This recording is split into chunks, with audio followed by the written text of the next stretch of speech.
Criança pode tomar Yakult ou cachaça? Hã? Criança toma o quê? Yakult ou cachaça? Acute. O que criança pode comer? Hã? Criança pode beber o quê?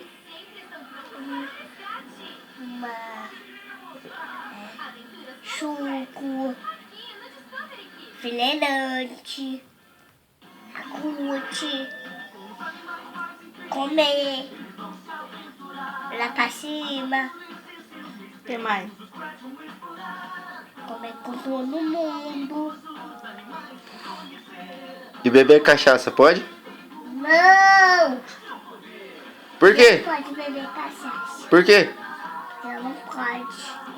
Eu não sou menino. Só menino que pode beber cachaça? Só você. Só eu?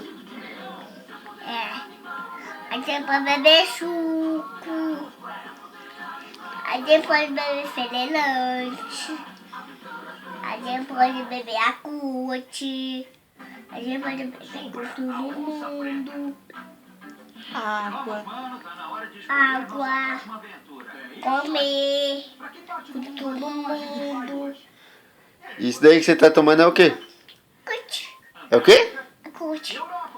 Mostra pra mim ver. Acute. É Yakult? Não é cachaça, não? Não é acute.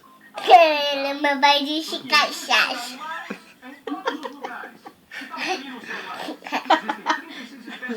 Foi ele que disse.